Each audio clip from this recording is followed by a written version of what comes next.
Olá a todos, eu sou o professor Wesley, aqui da Escola Senai Vila Canaã. Venho trazer esse vídeo para agradecer vocês, primeiramente agradecer vocês aí sobre a participação da live realizada dia 28. E não só agradecer, mas o propósito desse vídeo também é trazer aí as respostas, as perguntas que foram realizadas no dia da live, né? Porém, no momento da live, conseguimos lá responder algumas perguntas e algumas eu acabei compilando para que a gente possa apresentar para vocês as respostas das questões. Então, para quem não assistiu a live, né, fica aí o convite, né, acesse aí este link, que é do meu Instagram, né, ou lá no IGTV, né, essa live que foi realizada dia 28 está gravada lá. Tanto essa live como esse vídeo também vai ficar gravado no IGTV. Então assista a live. Convido você que não assistiu para assistir a live. Então vamos às nossas perguntas aí e as minhas respostas às pessoas que participaram da live. Primeira pergunta: o que é EPI? EPI significa Equipamento de Proteção Individual e é definido pela norma regulamentadora número 6. Então, nós temos as normas do Ministério do Trabalho e uma delas trata sobre equipamento de proteção individual. Lá trata que o EPI ele é um equipamento, é todo dispositivo ou produto de uso individual que o trabalhador vai utilizar para que ele esteja protegido dos riscos laborais. Então, lembrando que nós, quando estamos a trabalho, estamos sempre expostos a algum tipo de risco, né? Então, em algumas situações, os EPIs ele vai nos proteger aí ou amenizar o impacto daquele risco sobre o trabalhador. Então, lembrando que todo EPI tem que ter o certificado de aprovação, que é o CA, e tem que seguir uma norma de fabricação e qualidade do produto. Então, por exemplo, o EPI ele tem que ter, além de seguir uma norma construtiva, como o NBR, também ter o certificado de aprovação, ter o registro aí perante ao Ministério da Economia, através da Secretaria de Inspeção do Trabalho. Por exemplo, o respirador PFF2, ele é um EPI, Equipamento de Proteção Individual. A máscara cirúrgica, ela não é um EPI. Por que ela não é um EPI? Porque ela não tem certificado de aprovação. Mas mesmo não sendo um EPI, ele é um dispositivo de proteção que segue normas aí de fabricação, ou seja, ela vai seguir normas aí NBRs que trata sobre a sua fabricação. Bom, quando o funcionário não quer usar o EPI, o que fazer? Primeiramente, a gente devemos tratar a raiz, né? Não deixar chegar a esse ponto, né? Então, antes que aconteça isso nas empresas que nós trabalhamos, nós temos que fazer o seguinte: começar a inserir ou introduzir na empresa, ou criar normas na empresa de cultura e política prevencionista. Ou seja, a empresa deve ter, dentro da sua cultura, dentro da sua doutrina, ações prevencionistas para que se evite acidente, né? Então, as pessoas têm que estar conscientes que ela está ali trabalhando, seguindo as normas, seguindo as regras, porque ela vai evitar o acidente. Tirar, né, o que acontece hoje, que muitas pessoas utilizam o equipamento, vou utilizar o equipamento porque eu venho ali o técnico de segurança, vem o engenheiro de segurança, vem o fiscal. Não, a gente tem que pensar que a gente está usando o equipamento, não é para o técnico, para o fiscal. Nós estamos usando os equipamentos de segurança para nos proteger. Então, a primeira coisa que o trabalhador tem que entender é que ele tem que utilizar o EPI ou seguir as regras, normas ou procedimentos ou padrões para que ele se previna de um acidente, produza mais para a empresa. Então, esse é o objetivo de uma política prevencionista, né? E, além de fazer, essa empresa tem que ter essa política prevencionista, capacitações e treinamentos. Conscientização, capacitação, como usar o EPI, qual EPI eu vou usar para qual atividade, com a forma correta de utilizar o EPI, a forma correta de tirar, a forma correta de guardar, a forma correta de se higienizar aquele EPI. Então, tudo isso tem que ser através de capacitação e treinamentos que devem ser periódicos e contínuos numa empresa. Outra coisa que a minha empresa deve possuir é regras e normas internas. Eu tenho que ter regras e normativas internas na minha empresa. Então, a gente vê que grande porcentagem das empresas não existe regras internas. Qual é a regra para trabalhar em altura aqui nessa empresa? A norma de trabalho em altura, NR35. Ah, não, a norma de espaço confinado. Não. Além de seguir essa norma, que é obrigação legal, a minha empresa tem que ter normas e procedimentos internos para tal assunto. Então, tem que existir uma normas internas na gestão do pessoal. Por exemplo, se eu for pego sem o EPI, qual vai ser minha punição? Não sei, não tem regra nessa empresa. Então, nós temos que ter regras na empresa, tem que estar escrito, todos têm que conhecer, né? Então, por exemplo, eu não estou usando o óculos. A regra da empresa é usar. Você foi capacitado, foi treinado e sabe o porquê tem que usar. Então, se eu não estou usando óculos, eu vou levar uma advertência. Vou levar uma advertência. Só você está sendo advertido verbalmente porque não está usando óculos. Beleza, passou lá 2 meses, 3 meses, novamente fui pego sem óculos. Aí eu vou levar outra advertência, posso levar uma suspensão, a levar uma advertência escrita. Então tem que haver uma sistemática de regras, direitos, deveres, punições, para as regras que foi estabelecida na norma interna da sua empresa. É claro, sempre que for fazer as normas internas da minha empresa, essa norma ela tem que ter uma relação estrita com as normas legais. Ela tem que estar sempre linkada às normativas legais. Então, por exemplo, a terceira, quarta, quinta vez que eu estou sem óculos, eu vou ser suspenso do trabalho. Eu posso levar suspensão. De acordo com a norma da minha empresa X, suspensão de 2 dias. Beleza. Daqui 10 dias fui pego novamente sem óculos. Vou levar outra advertência de mais 3 dias. Pegou mais uma vez sem óculos aquele colaborador. Mais uma vez, ele não vai, de acordo com a norma que eu escrevi na minha empresa, eu vou ser demitido por justa causa. Bom, aí eu criei uma regra disciplinar dentro dessa empresa.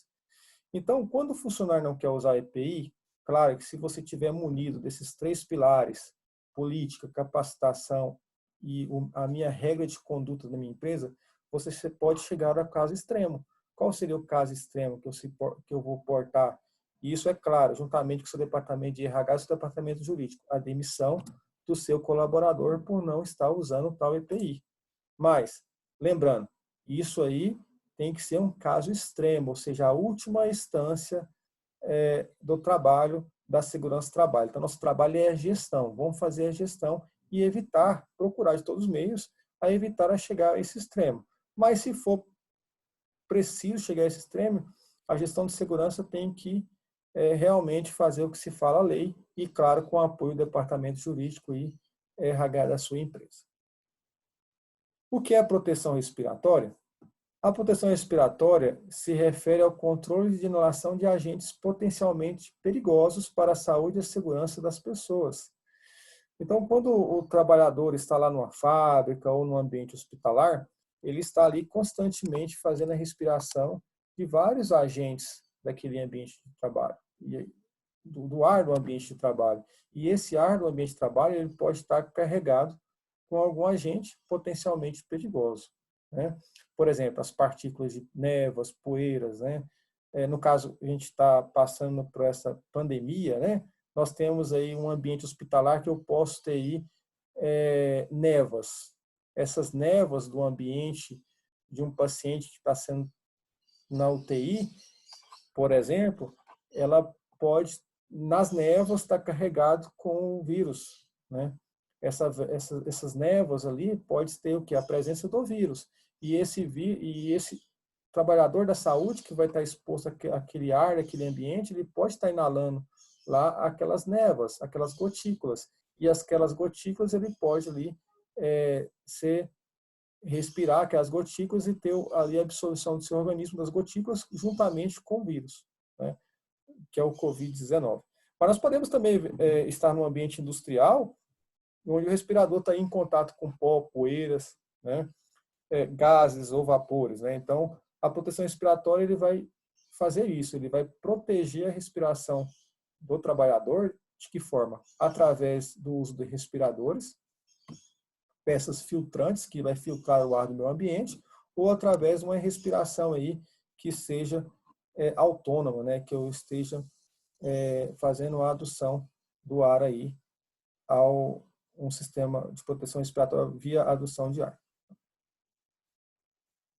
Bom, como é o ensaio fit test? Então, a gente mostrou lá na nossa live, fit test, né, é um kit, né, onde nós fazemos aí um ensaio de vedação da peça facial filtrante ou do respirador ao funcionário. Então, segundo a instrução normativa do Ministério do Trabalho, né, e também as publicações da Fundacentro, que trata sobre procedimento de proteção respiratória, eu tenho que fazer o fit test. Todos devem se passar por um teste de vedação, que é conhecido como ensaio de fit test, né? É um dos ensaios que a gente faz, né? Então, o que é o ensaio fit test? Então, o trabalhador vai colocar o respirador, normalmente, igual ele, como se estivesse no ambiente de trabalho. A gente vai colocar esse capuz ao funcionário e dentro desse capuz, conforme eu estou mostrando aqui, vai nebulizar aqui o quê? Vai nebulizar aí um produto, né, uma solução que pode ser doce ou amarga dentro desse ambiente do capuz. E se no caso a máscara não estiver vedando, o nosso trabalhador que está sendo feito o teste, que está se passando pelo teste, ele vai se sentir o gosto ou doce ou amargo do produto, ou seja, a vedação não está perfeita, né? Então, o fit test é justamente para fazer o teste se realmente está sendo perfeito, se realmente aquele respirador é eficaz para aquele trabalhador, se eu não devo trocar o tipo de respirador, se ele realmente pode usar o respirador. Então, é claro, esse fit test é nada mais do que um passo, do que um dos elementos do nosso programa de proteção respiratória. Não adianta fazer o fit test também sem ter um programa de proteção respiratória. Então, o que a sua empresa deve ter é o quê? O programa de proteção respiratória. E um dos testes que faz parte desse programa é conhecido como fit test, que é isso que eu acabei de mostrar para vocês. Bom, me perguntaram qual é o custo do respirador, especificamente PFF3. Houve até uma pergunta, né, que falou assim, qual que é o preço do PFF3? Né?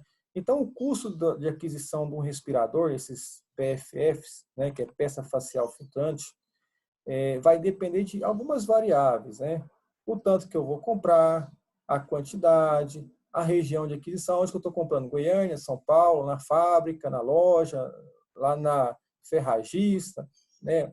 Entre marcas e outras. Por exemplo, se a pessoa compra é um valor, é claro, se a pessoa compra um caminhão, um avião de respirador, ele vai comprar com preço diferente. Mas nós fizemos aqui uma pequena pesquisa na nossa região, né? Então, para ter mais ou menos uma noção de preço. É claro que isso varia muito de loja para loja, de cliente para cliente também, e também nós temos a questão da demanda e oferta no mercado, né? Então, o PFF1, ele está mais ou menos aí em 1,60 a 2,50. Então, o PFF1 está em torno de 1,50 a 1,60 a 2,50, essa é a média de mercado. PFF2 está entre R$ 3,00 a R$ 5,00, isso aí é mais ou menos nossa média de mercado aqui em Goiânia. PFF3 está mais ou menos entre R$ 3,50 e R$ 6,00. É claro, né, que a gente podemos encontrar ou mais barato ou mais caro. E é bom lembrar que nessa época aí de pandemia, de demanda, né, sempre escassa desse tipo de equipamento, né? Então se existe aí no mercado uma demanda muito pouca, se existe uma oferta muito pouco desse equipamento, né? Então se está tendo muito comprar até fora do país, nós temos alguns aproveitadores aí, né, que está vendendo aí uma peça de 12 que custava R$ 3,00, 12, 20, R$ 50, R$ 30, né? Como tem gente que vende, é possível ter pessoas também que comprem, né? Bom, o respirador PFF2 é igual ao N95? Então, nós temos aí dois tipos de respirador. O N95, está muito bem falado esses dias, e o PFF2. Bom, ele não é igual, ele é equivalente. Então, o nosso respirador PFF2 é equivalente ao respirador N95, pois o primeiro tem um nível de proteção equivalente ao N95. Então, N95 é um respirador que ele é feitos sob normas internacionais, né, sob normas americanas, né, então são regidos por padrões americanos, pela NIOSH. Então, tanto regido como certificado por padrões americanos. O N95, o próprio nome fala, ele tem N95, significa que ele tem 95% de eficiência. O nosso PFF2, ele tem 94% de eficiência, porque são os requisitos da nossa norma brasileira. Então, eles são regidos por normas e padrões da Associação Brasileira de Normas Técnicas. Né? Então, o PFF2 segue normativas nacionais. Então, essa é a diferença. Então, PFF2 é equivalente ao N95. Tempo de uso do respirador PFF2 ou N95. Bom, lembrando que esses respiradores são descartáveis, né? Embora em tempo de pandemia, aí, principalmente os órgãos oficiais de saúde, o Ministério da Saúde, aí, tem orientado aí que os hospitais façam o reuso desses equipamentos devido aí à falta, né? Mas a gente observa que a recomendação que tem de forma aí até geral que não passa de 7 dias, né? Mas esses equipamentos são descartáveis e alguns fatores podem inutilizá-los. Por exemplo, se estiver danificado, deformado, úmido, né? De repente eu coloquei ele não dá selagem, ou a liga de sustentação já também não está fazendo a sustentação adequada. Então, tudo isso são fatores que podem ser fatores para que eu descarte esse equipamento, né? Então, esses equipamentos devem ser descartados caso algumas situações dessas, né? Lembrando que no ambiente industrial, esses equipamentos devem ser usados durante o período de, no máximo, um turno de trabalho, né? Não posso estar reutilizando, né? Só aí, pela pandemia no ambiente hospitalar, que estão usando mais de 7 dias devido à falta desse equipamento, né? Mas esse é um equipamento descartável que não deve ser utilizado principalmente no meio industrial. Então, no meio industrial é muito comum. Eu peguei um respirador e coloquei cedo. De repente, ele pode saturar, está impróprio para uso depois de 2 horas de trabalho, 3 horas, ou até um dia, um turno de trabalho, ele pode já ter que descartá-lo ou trocá-lo antes de acabar o turno. Então, isso aqui, no ambiente industrial, para cada turno de trabalho. No ambiente hospitalar, recomendações do Ministério da Saúde, através aí das recomendações da área de segurança de cada hospital, seguindo as determinações aí estabelecidas por esse órgão. Bom, existe alguma diferença entre a cor PF? Eu tenho proteção da cor branca e azul. Então, PFF da cor branca e azul. Bom, a cor não determina nada. Não, é questão de fabricação mesmo, de cada fabricante adotar a cor, né? Então, podemos ter de várias cores. O mais comum de achar aí é azul escuro, branco ou um verde bem claro, um azul bem claro. Então, são as cores que a gente encontra esse tipo de equipamentos. Podemos encontrar pretos também, de outras coisas. Mas, por normas nacionais ou internacionais, cores não influenciam em nada. Então, o que vai influenciar, né, aí a capacidade desse equipamento são realmente o seu material, né, são realmente a sua gama de proteção, a sua malha de proteção ali, o seu material que ele foi feito e os ensaios que ele passou. Então, cor não determina aí eficiência, tá? É claro que é mais comum usar no ambiente hospitalar uma branca, né? E no ambiente industrial uma azul. Dificilmente você vai encontrar uma máscara branca no ambiente industrial, porque aquele ambiente ela pode sujar com certa facilidade, tá? O respirador PFF ou N95 pode se lavar, tanto PFF 1, 2 ou 3, ou N95 não deve ser lavada, né?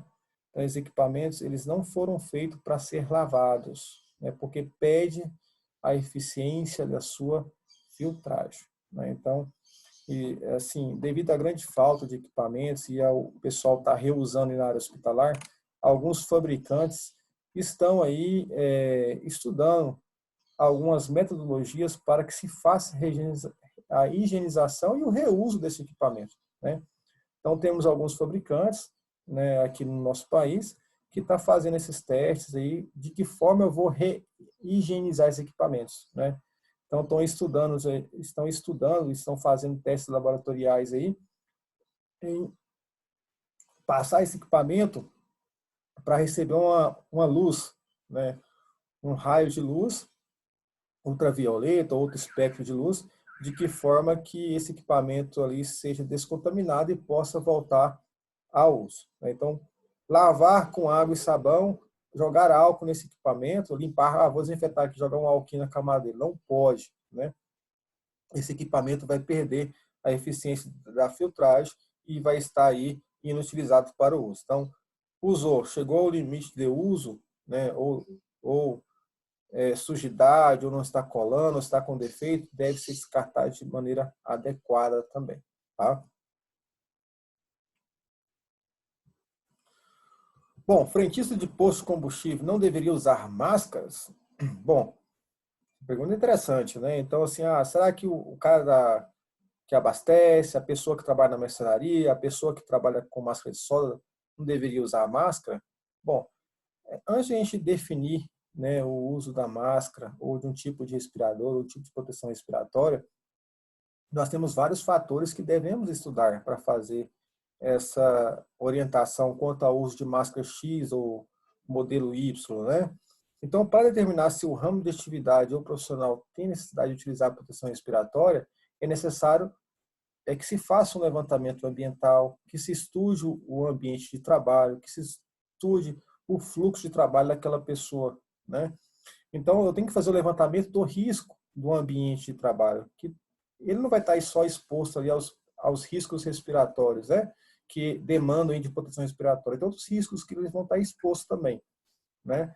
Então, para isso, a gente sabe que toda empresa tem que ter um programa de proteção respiratória.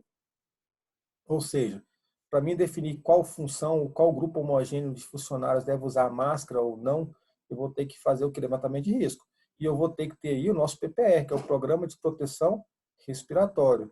Né? Documento este que deve ser feito. E lá sim vai falar, ó, fulano ali, ciclano, aquele que trabalha fazendo isso, aquele que trabalha fazendo isso, vai usar a máscara tal, tal, tal. Assim é o parâmetro de uso daquele trabalhador de função tal, né? Então, a gente deve ter isso aonde? Deve ter isso no nosso levantamento de risco e no nosso programa de proteção respiratória.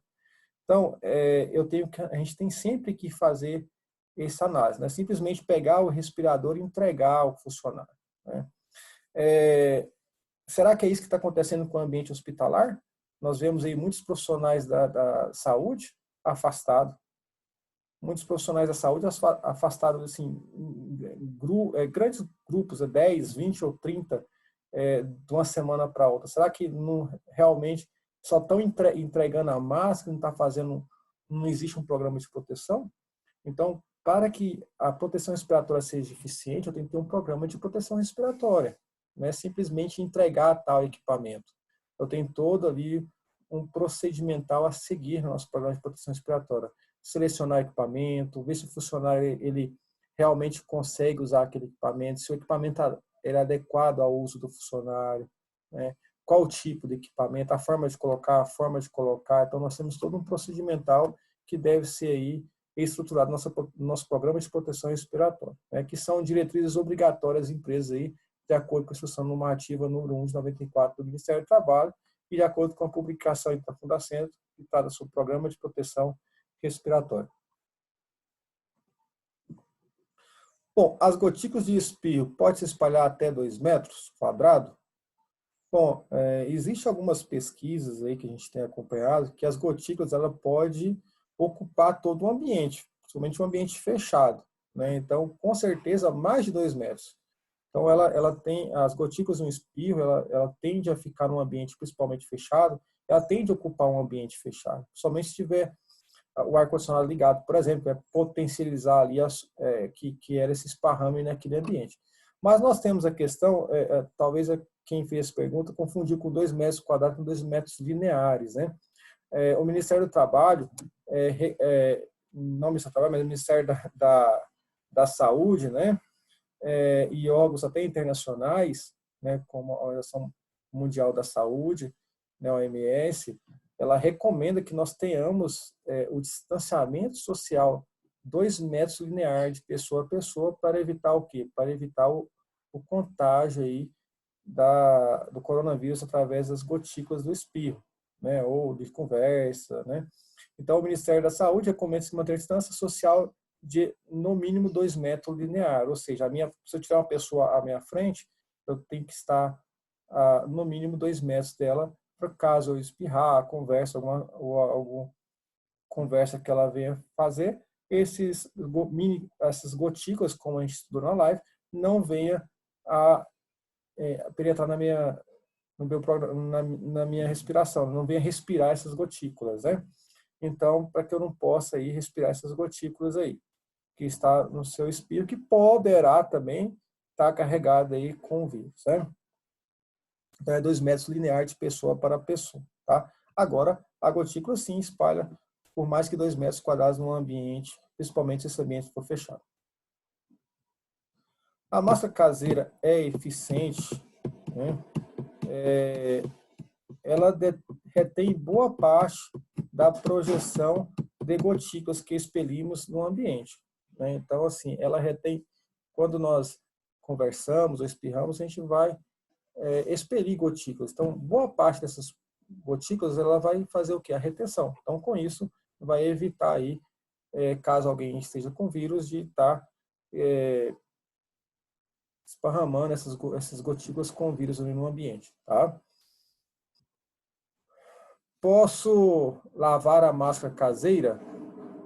Deve ser lavada periodicamente. Recomenda-se deixar de molho por no mínimo 30 minutos em água sanitária e depois lavar com água e sabão. Então, a máscara ela deve ser colocada de molho no mínimo 30 minutos, ali com água e água sanitária, e depois lavar e enxague bem e deixe secar aí. Após secar, passe com ferro de passar roupa e assim está pronta para o uso novamente.